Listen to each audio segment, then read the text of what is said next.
Zootopia 2 has come home to Disney Plus. Let's go! Get ready for a new case. We're the greatest partners of all time! New friends. Gary the Snake. And your last name? The Snake. Dream Team. New habitats. Zootopia has a secret reptile population. You can watch the record-breaking phenomenon at home. Zootopia 2, now available on Disney Plus, rated PG. And right now you can get Disney Plus and Hulu for just $4.99 a month for 3 months with a special limited time offer. Ends March 24th. After 3 months, plan auto renews at $12.99 a month. Terms apply. I think that what AI represents for like local news is like a renegotiation on the value of information. And I think a big part of that is recognizing what that value is now in the AI age, and less so how valuable it is in the internet age. Because the internet and AI they're just not the same. In the AI marketplace of information, having the most on-the-ground, one-of-one type of unique information that you get as a publisher already is far more valuable than the 7th story on the Kardashians or the 9th story on the Trump administration. This is Small Press, Big Ideas, a podcast about the business of local news in the United States. I'm your host, Paul Gewirtz. Small Press, Big Ideas is about the opportunities and challenges that local news publishers are facing for their businesses. I'll sit down and talk with journalists, entrepreneurs, nonprofit leaders, and more in the local news industry to find out what's working, what isn't, and how the local news ecosystem can innovate and flourish in the 21st century. All right. Today on the podcast, I'm joined by Paul Myers and Ryan Clark from Lantern AI. Paul was on the podcast before, and we kind of talked a little bit about Lantern there, so I can link to that in the show notes if anyone wants to go back and listen. But we had an awesome call last week, so I wanted to get back on and have the same conversation again, but record it this time. So, guys, thanks for joining me. Yeah, happy to be here. Cool. So, Paul, you said, like I said, we had a really cool conversation last week around AI, local media innovation, some mind-blowing stuff you guys were bringing up. And you said you had, or one of you guys said you had a list of stuff that you wanted to touch on. So I'll leave it to you. What's like number one on the list that we wanted to talk about? Yeah, like I was telling Ryan before we hopped on that I think it's important to say that like AI is not going anywhere. And I think that what AI represents for like local news is like a renegotiation on the value of information. And I think a big part of that is recognizing what that value is now in the AI age, and less so how valuable it is in the internet age. Because the internet and AI they're just not the same. And a lot of people are thinking like just cut and paste and, and then rinse and repeat. And it's like, no. AI is totally different. And so my point was that in the AI marketplace of information, having the most on the ground, one-of-one type of unique information that you get as a publisher already is far more valuable than the 7th story on the Kardashians or the 9th story on the Trump administration. Because I don't know about you, but I'm typically not reading 8 or 9 stories on one topic. But I would read one story that's done really well on a topic that nobody else is covering.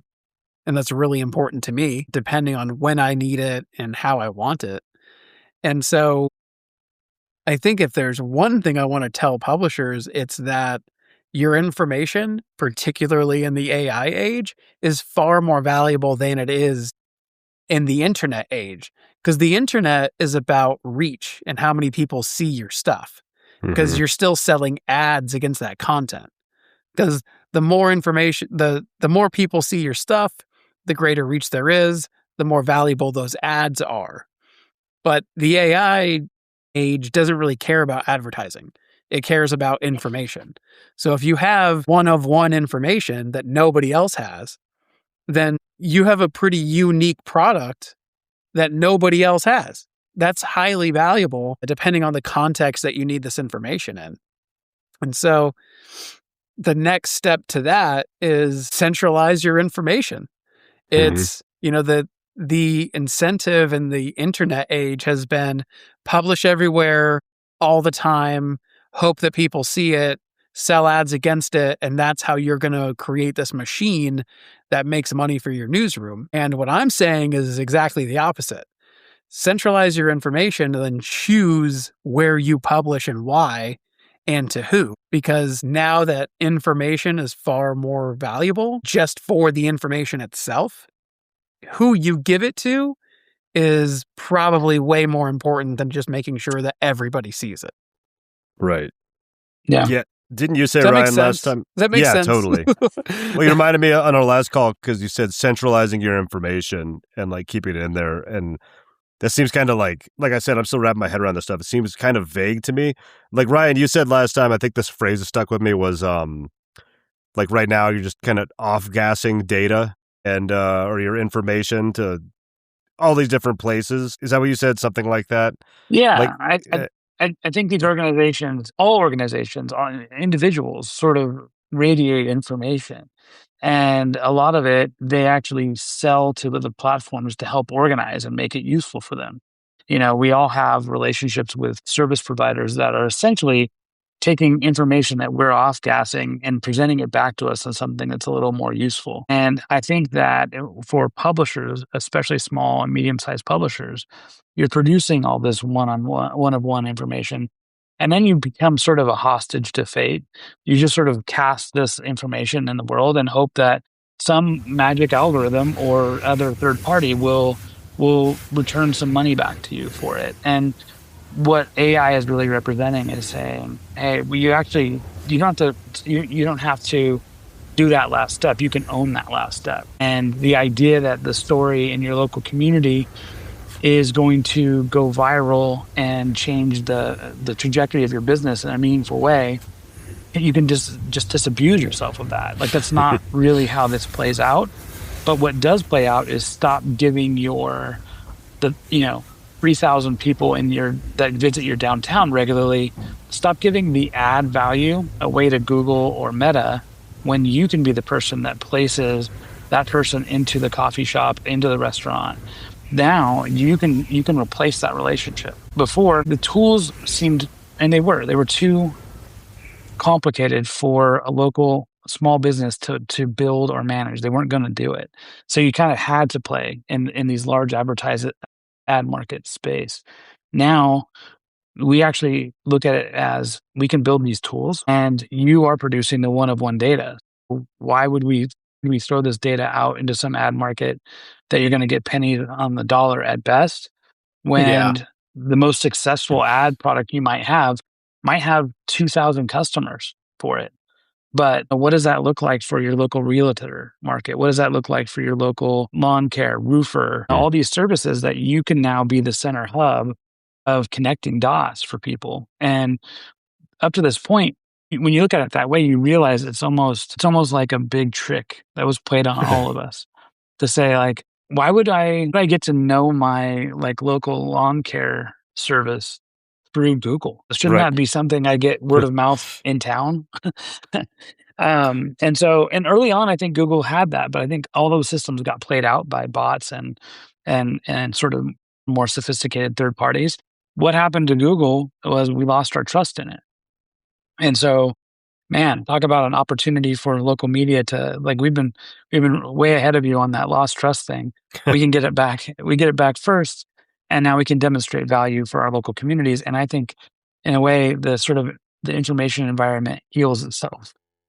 Yeah, Google. It's not too different now from what you're doing, right, Paul? You're trying to help a publisher present their information in a way that's going to help them be recognized and by virtue of it being local publishing in their neighborhood. You're kind of filling a level of that need too. You know what I mean? I think so. Yeah. I mean, that's what we're trying to do for sure. But so I've been thinking after our first call, all that makes total sense to me. What I don't understand from a consumer standpoint right now is people are super used to going to Google or going to ChatGPT now or whatever, or Yeah. Facebook or whatever the case may be. Like, what does it look like? It's almost like being in like 1995 and trying to understand like what a social media influencer is in 2019 or something like that. Like, what is what does the publisher look like? Like, I think one of you guys mentioned in the first call, it could just be a black box, and this is the information I want from my source, and you can build out your whatever. Like, does that make sense? That question? I feel like I'm trying to figure that out, how to say that. Yeah. Believe me, man, these are the conversations Ryan and I spend hours per week just batting around, because like it's a little fuzzy in our mind and exactly what the UI looks like. Right. Like we've said, essentially, we think your local news site should look like Google from when people liked Google, because you can now be Google. There's no reason why you can't. So if you take that, you're essentially saying, come to my place, get the information that you need. The caveat, though, is unlike Google, this is a subscription model. Because imagine how different the world would be if Google had said, no, you have to subscribe to use us. Yeah. Imagine how many poor incentives we would have cast away if we weren't building on reach and advertising and everything else like that. We actually just valued the information for the information. Yeah. Yeah. Do you have any thoughts on what it could look like? You guys talk about it all the time, Ryan. Same kind of idea. It's like, yeah, I think we're going through these like very quick iteration on how we even see AI permeating through our environment. We saw the launch of the chat box. Chat box kind of got people hooked, gave people a first impression of what the product is, but we are already seeing agents creep into basically everything else we touch. mm-hmm. And it's a combination of so seamless you don't even realize that AI is participating in that service.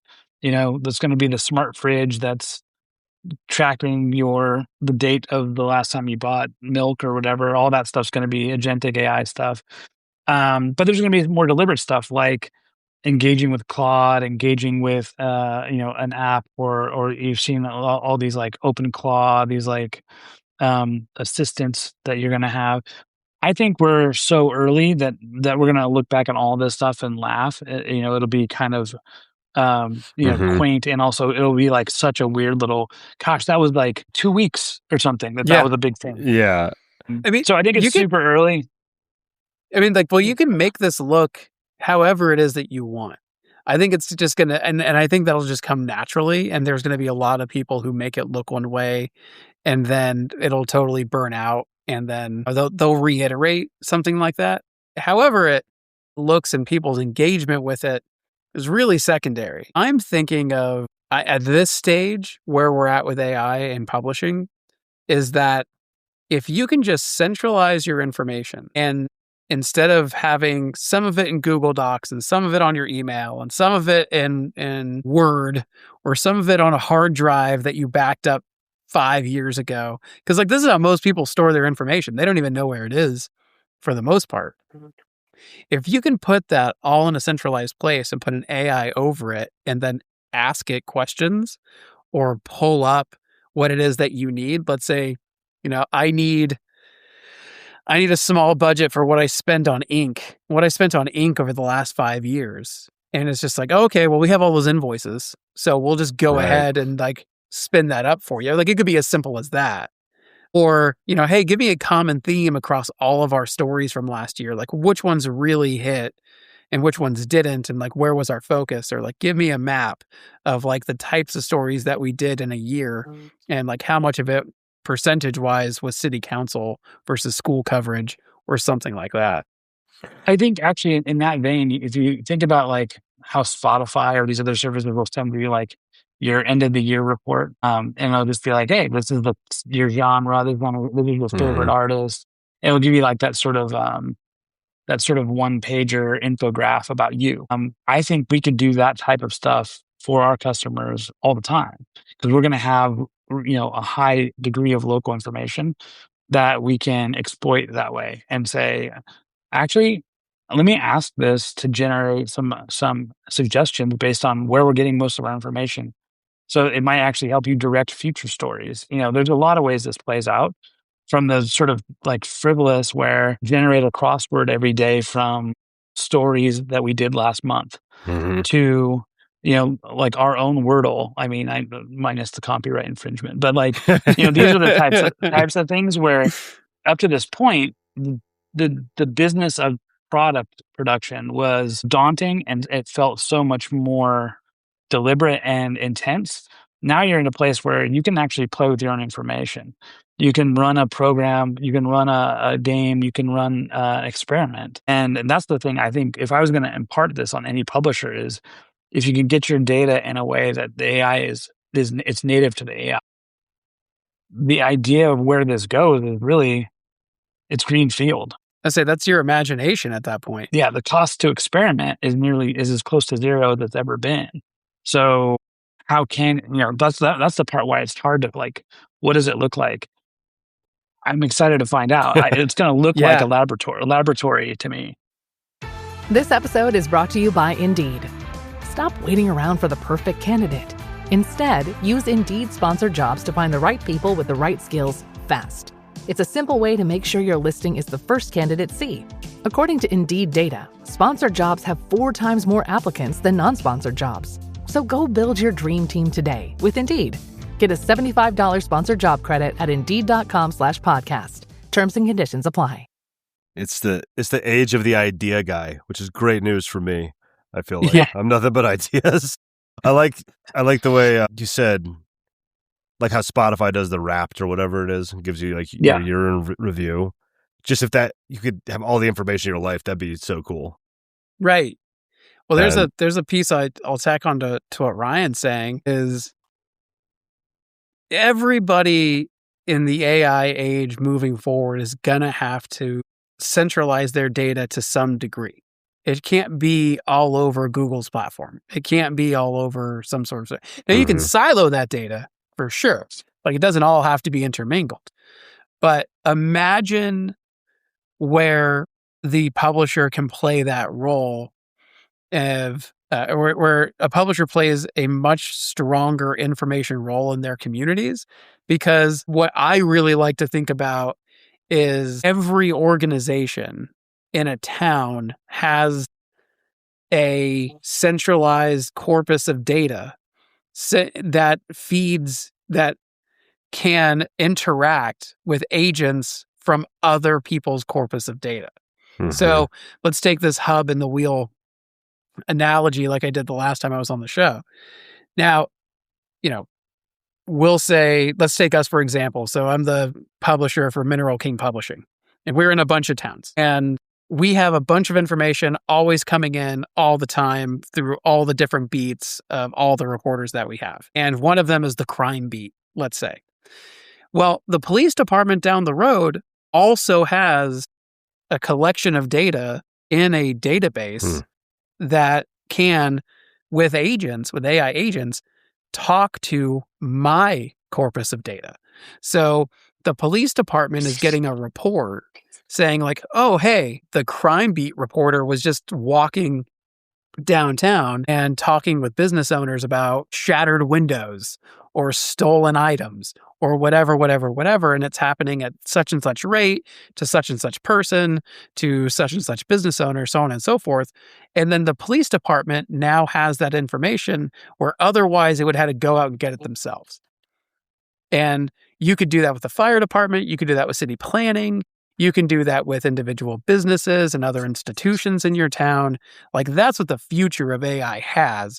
If every business, every institution, including the local newspaper or local news source has, because now it's a bunch of agents talking to one another and sharing information that brings topics up that otherwise wouldn't have because people don't talk that fast or they don't share information that quickly.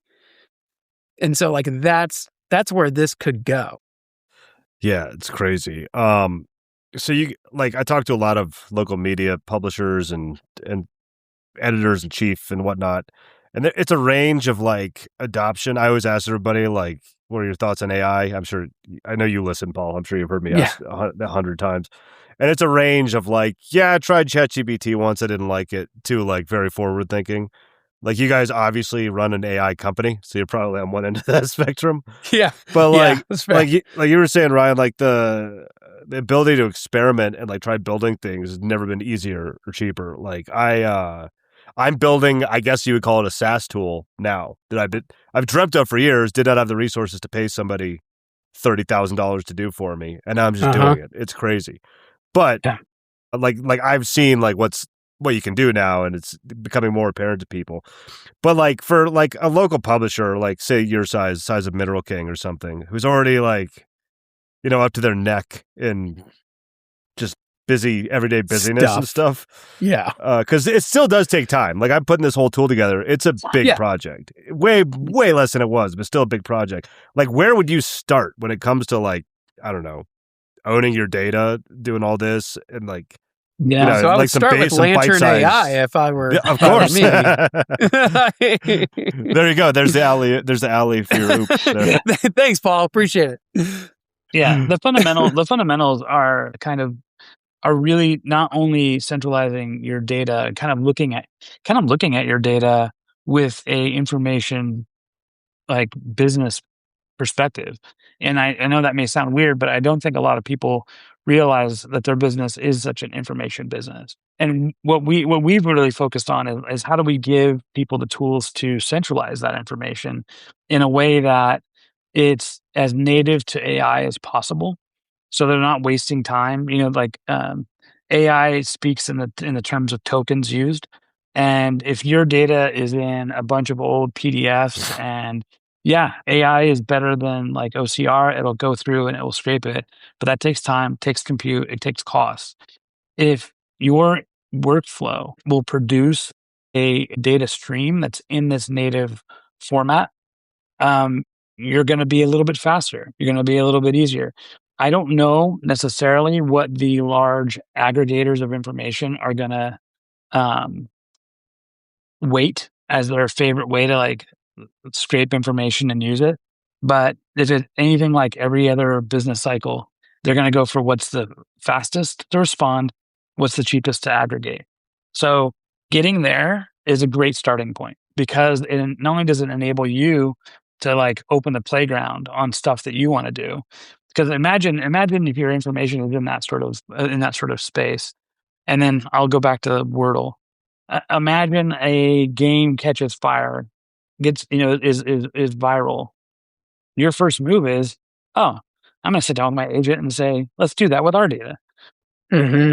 You're starting out of the gate so fast that when an idea is viral, you can capitalize on it. When an idea is organic and internal and is something that like you're working on, you have the information. You're no longer like having to wrestle with your own information to achieve the thing that you're trying to build that you have good vision on.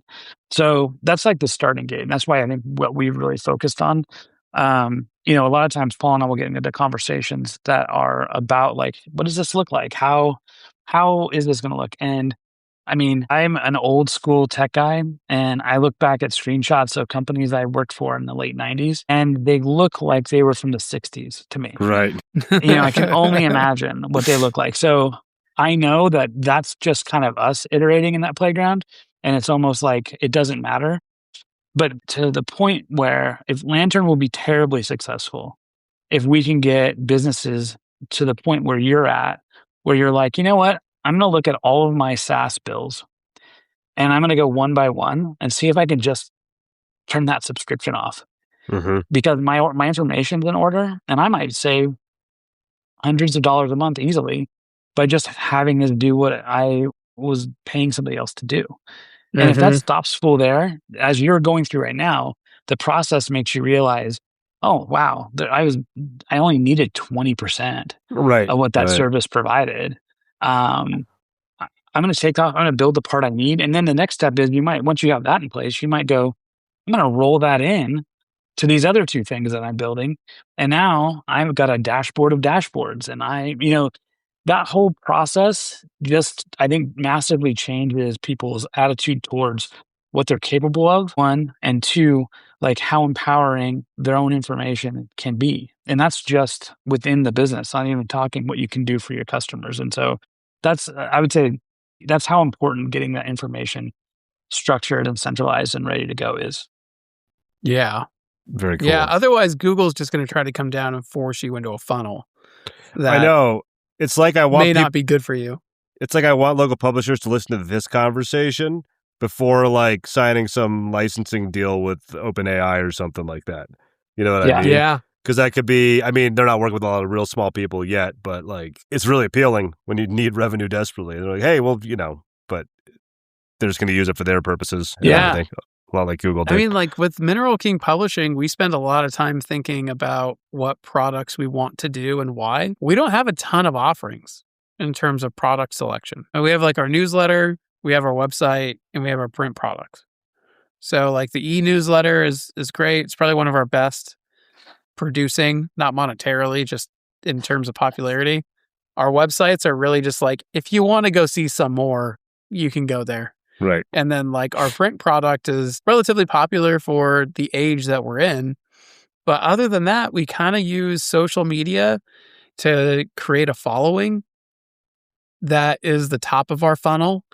And so whenever we host events, people show up and then we sign them on to the e-newsletter, which is free. And then we sell advertising against the e-newsletter. And then a lot of folks convert from being an e-newsletter subscriber to a subscriber. And then they're getting the print and online version. Like that's the funnel. That's how it works for us.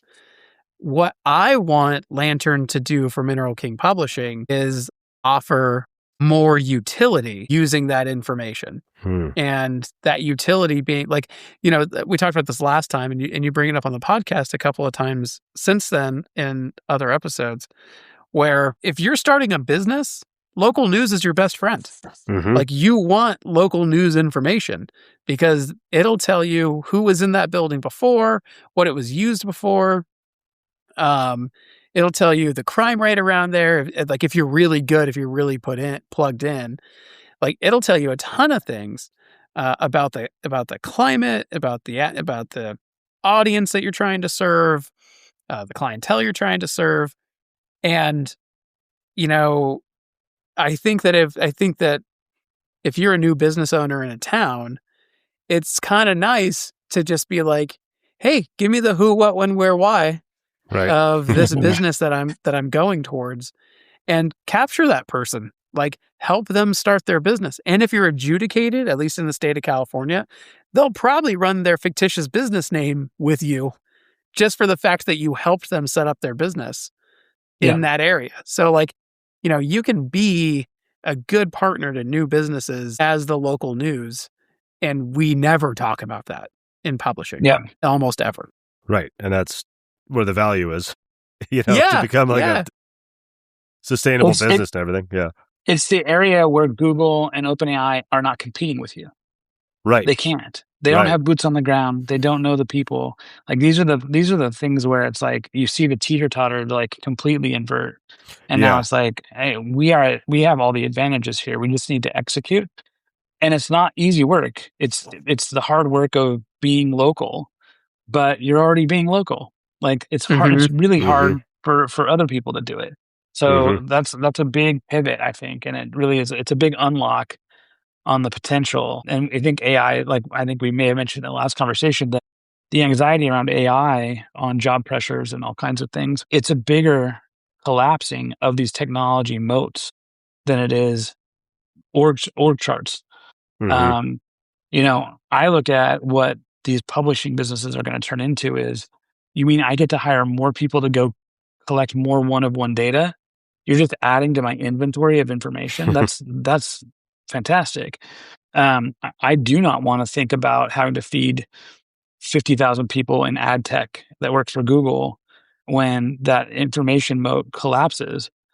That's a big monthly bill that they got to solve for. So the pressure, I think the pressure is an opportunity for local, where we're going to get a lot of technology available to us that lets us meaningfully change the way we run our businesses. Yeah, that's crazy. Yeah, my head's I'm just spinning off in other like business ideas and stuff just as you're speaking already. Yeah, What- that'll happen. I know, right? What else is on your list, Paul? What else you had, which one Well- of you guys said there was a list? I think it was me. Was So, it? I try to think about it from the publisher point of view because I'm not a Luddite by any stretch of the imagination on like AI or tech.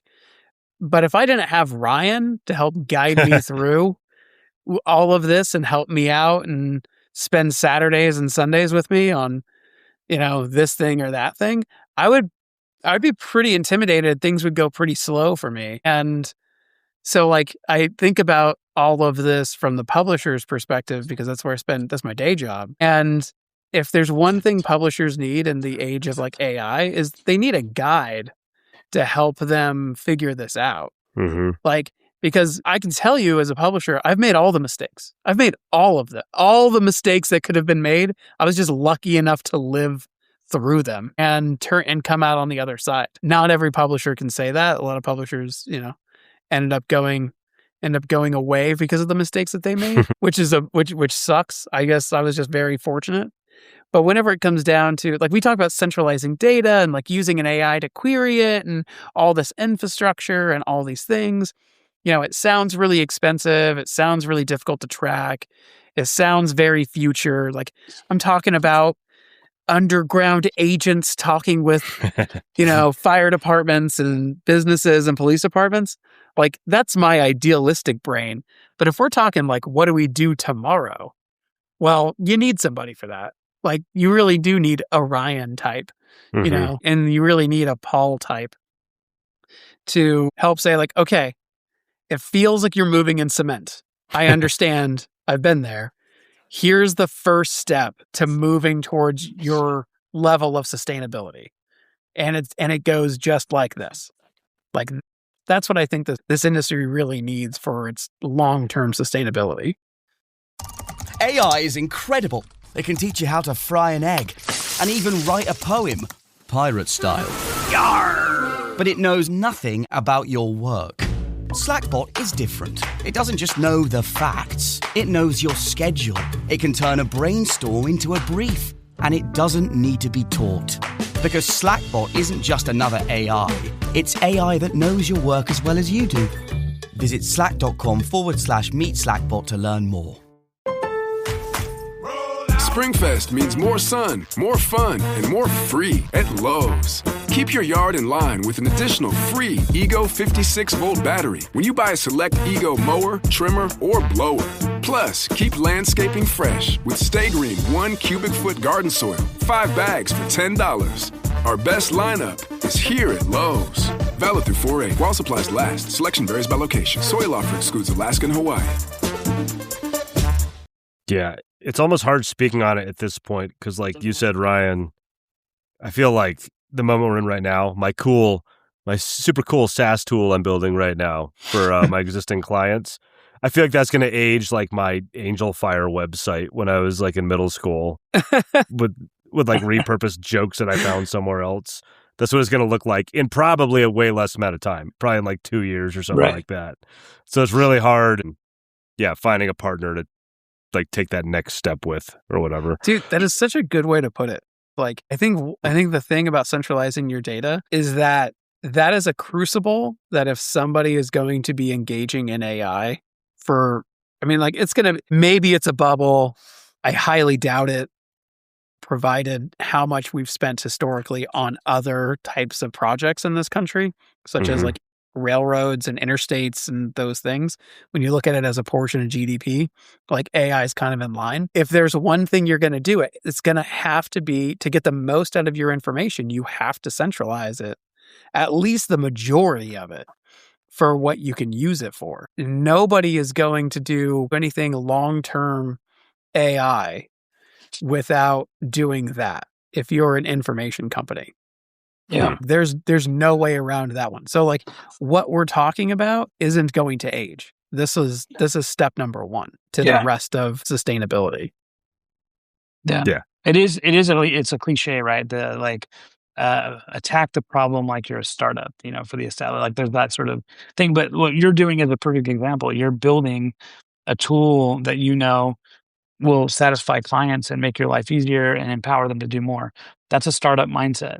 You don't have to leave your current business. You don't have to, but there are tons of ideas that sort of sit on the back burner at all these businesses of, man, it'd be so cool to do this, right? I could probably free up half a day for this employee if they didn't have to do that one thing, and approach that stuff with a sort of startup mindset. Because I do feel like, to your point, in what we're building today, we're all going to be sort of chuckling at. I'm pretty sure. And the best way to look at that is like, well, I got in the arena and I started building, and that's what makes it so funny, is because I thought that was a good idea.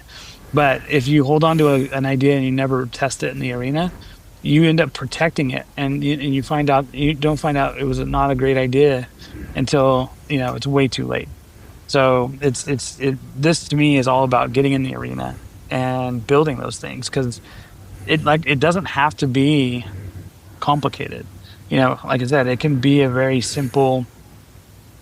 I'm hearing a lot more too. I mean, not to go back to this, but like building little games, I think is such a great first step in this whole space, where the very little table stakes, and you end up surprising yourself. Like, that's actually kind of cool, and I might share this with friends, and they might think it's cool, and then okay, what's next? How do I make it better? And whatever it takes for people to sort of take that first step, I think is critical. But again, if you do that first and don't have the data organized, you're going to be fighting your data every step along the way after that. And so that makes it tough. Very cool. Yeah, I love the games idea too. Just real quick, it's like my wife does like the New York Times crossword every day. She just got into it. But I'm like, it's just, if that existed, but it was like things within 10 miles of me or something like that, I would totally be doing that every day. You know what I mean? It's just, once again, you guys just give me too many ideas to rabbit holes to chase, I feel like. Yeah, Ryan gives away a lot of our best ideas too, just for fun. I'll cut that out. Like I said earlier, I say these things because I want someone to build them. They should exist in the world, right? But in these particular cases, people should do it. I actually helped a friend. He had a game that I literally play with my family now. He was heading off to visit family over the holidays, and they had sort of a running game in their family that they do. And it's really simple, and it's super addictive, and it was easy enough to make it multiplayer. And I don't know, I think I was on my phone at a CVS waiting to check out, and started this whole process. And, by the end of the evening, this game is super cool, and it's real basic. It's like, so I think that's one of those things that, like, taking even popular games and making them hyper local, taking the rewards incentive and say, this is a 5% discount at the local sandwich shop, connecting it into your ad partners. And you realize, like, we don't even have to come up with new ideas. We just have to localize a bunch of ideas we're all used to. And that actually might be the biggest winning recipe, because your consumers are already aware of that. Like the idea of, like, I complete these 4 tasks and I get a discount at a local thing. You don't have to explain that to me. I know how that works. And so this idea of taking successful ideas and hyper localizing them is going to be, again, Google's not going to do that. They're not going to meaningfully do that. You're going to have this giant advantage by being local. So I think that's very exciting. Yeah. I had somebody on the podcast this morning, and he was talking about Warren Buffett when he was a kid. Would go to, like, the racetrack, and people would have all their tickets, and they'd win like 50 cents on a bet and just, like, throw it out. So he would go through them and find 50 of these 50 cents vouchers and cash them in. That's how I think about, like, Google looking at it. They're like, I'm not going to mess with, like, this tiny market here. But to, like, a small publisher, that's, like, meaningful revenue, So that's a piece of it, at least. Yeah. Yeah. There's so many ways to serve an audience at a local level now using AI. It's just that so many publishers are playing it very conservative, because it's just like, well, not a lot works, but what does work, I need to make sure it keeps working. Right. Which is fair. It's like, all right, but you have to build out some margin to try something new because the world isn't slowing down just because you're not just because you can't go fast enough. Like you gotta find a new way. I think a lot of people have been shell shocked from the last 25 years. Yeah. With local publishers in particular. I think they're like, oh, great, another internet is like how a lot of people think about it. But it's like you said at the very beginning, it's not this. The internet and AI are not the same thing. It's like a different. And you've kind of highlighted a lot of ways how it's different like that. It's just so different. It's like it's more alien than it is. It internet. is. That is. Yeah. I know. That's why it's hard to. That's why from my business geek standpoint, all my business ideas I can only come up with things that are going to work in the short term. That's how I know it's a crazy time right now. I'm like, that's a cool arbitrage for like the next year or two, but I just don't know how it's going to play out after that. You know what I mean? Local media is different. I'm not a local, I work with local media people, but it's different because they have that moat of, we're all near future sci-fi writers now. Right. Where it's like, what's the point? Yeah. Well, by the time I finished writing it. That blog that went viral last week that crashed the stock market, basically. That's like, did you ever see that? It was It was from some financial research company, and it was notes. It was written from like June 2028, and how like we're now at 12% unemployment and all this because of right. And it was not. I mean, it had some good points, but it missed out on a lot of stuff too. But it's basically a little bit of sci-fi, and it wiped like I don't know how many trillions of dollars off of the stock market for a couple days before it kind of bounced back and everything. Yeah. But just what I like about.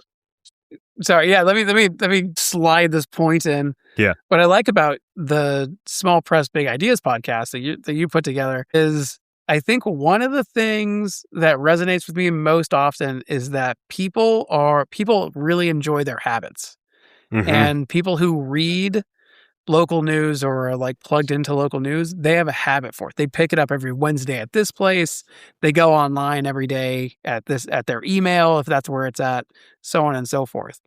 And so for small publishers, that's great. Like you want to lean in on that habit.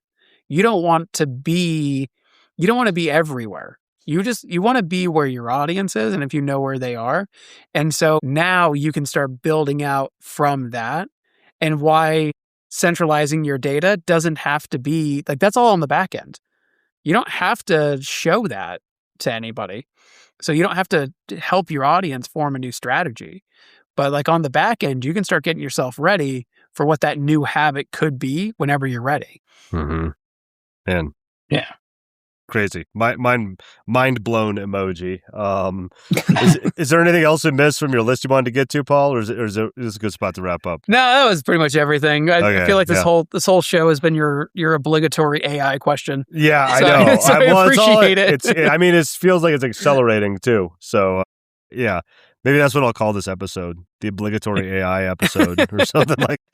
Cool. I know. I do feel like at some point there's going to have to be like some sort of therapy around this, because I feel like there's I don't know the right stages of grief that are being played out in people, but it does feel like there is this sort of engagement ladder that people are working through.